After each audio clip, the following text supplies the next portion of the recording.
تفسیر ضیاء القرآن جلد نمبر 3 15واں پارہ بسم اللہ الرحمن الرحیم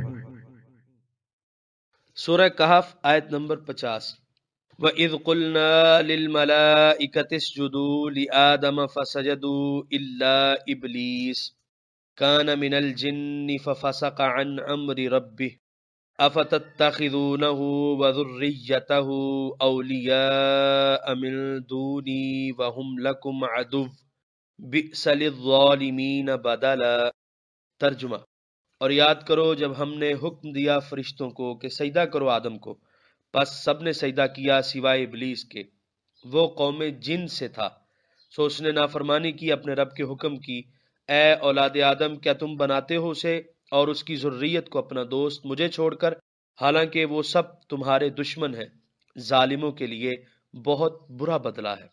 سورہ کہف آیت نمبر 50 کے پہلے حصے کی تفسیر۔ منکرین حق کو اب ایک نئے انداز سے دعوت حق دی جا رہی ہے۔ انہیں شرم دلائی جا رہی ہے کہ دیکھو تم آدم کی اولاد ہو، جس کی ہم نے اتنی عزت افزائی کی کہ نورانی فرشتوں کو بھی حکم دیا کہ اسے سجدہ کریں، اور شیطان نے جب سجدہ کرنے سے انکار کیا تو اسے اس جرم کی پاداش میں کہ اس نے تمہارے باپ آدم کو سجدہ نہیں کیا، اپنی بارگاہ عزت سے دھتکار دیا گیا۔ وہ تمہارا قدیمی دشمن ہے، اب اسی کے بہلانے سے تم اپنے رب کریم کی نافرمانی کر رہے ہو، تمہیں تو شرم کے مارے ڈوب مرنا چاہیے۔ سورہ کہف آیت نمبر 50 کے دوسرے حصے کی تفسیر۔ ابلیس قوم جن سے تھا۔ ان الفاظ سے یہ بتا دیا کہ ابلیس فرشتہ نہیں تھا بلکہ جن تھا۔ ففسقہ کی فا اس امر کی طرف اشارہ کر رہی ہے کہ اس کے فسق اور حکم دولی کی وجہ ہی یہ تھی کہ اس کا عنصر ناری تھا اور اس کی فطرت میں تمرد اور سرکشی تھی۔ سورہ کہف آیت نمبر 50 کے بقیہ حصے کی تفسیر۔ حالانکہ وہ سب تمہارے دشمن ہیں۔ منکرین حق کو شرم دلائی جا رہی ہے کہ تم اپنے قدیمی دشمن ابلیس کا حکم ماننے کے لیے تو ہر وقت تیار رہتے ہو، لیکن اپنے مولا کریم کے احکام بجا لانے میں تمہیں بڑی تکلیف ہوتی ہے۔ سورہ کہف آیت نمبر 51۔ ما اشہدتہم خلق السماوات والارض ولا خلق انفسہم وما کنت متخذ المضلین عضدا۔ ترجمہ: میں نے ان سے مدد نہیں لی تھی جب آسمانوں اور زمین کو پیدا کیا، اور نہ اس وقت ان سے مدد لی جب خود انہیں پیدا کیا، اور میں نہیں بنایا کرتا گمراہ کرنے والوں کو اپنا دست و بازو۔ سورہ کہف آیت نمبر 51 کی تفسیر۔ جن شیطانوں کے پیچھے تم لگے ہوئے ہو اور جن کو اپنا معبود اور کارساز یقین کرتے ہو، بھلا سوچو ان کی مقدرت کیا ہے کہ کسی کو نفع یا نقصان پہنچا سکے؟ نہ زمین و آسمان کی تخلیق میں ان کا کوئی حصہ ہے اور نہ ان کے پیدا کرنے میں ان کی مرضی کا کچھ دخل ہے۔ پھر یہ خود بھی اللہ تعالیٰ کے نافرمان اور سرکش ہیں، اور اللہ تعالیٰ کو کیا ضرورت ہے کہ اپنی خدائی کے کسی کام میں اس سے مدد طلب کرے جو اس کا نافرمان ہے۔ سورہ کہف آیت نمبر 52۔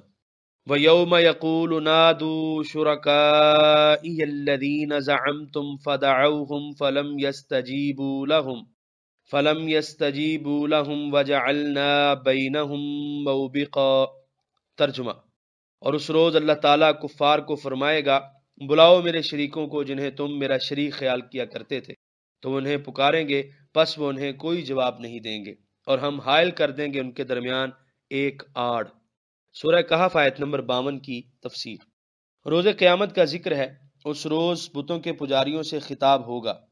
دو چیزوں کے درمیان جو چیز آڑ اور رکاوٹ ہو اسے حاجز کہتے ہیں، یعنی بتوں اور ان کے پرستاروں کے درمیان آڑ قائم کر دی جائے گی۔ حضرت انس سے مروی ہے کہ جہنم کی ایک وادی کا نام موبق ہے جو پیپ اور خون سے بھری ہوگی۔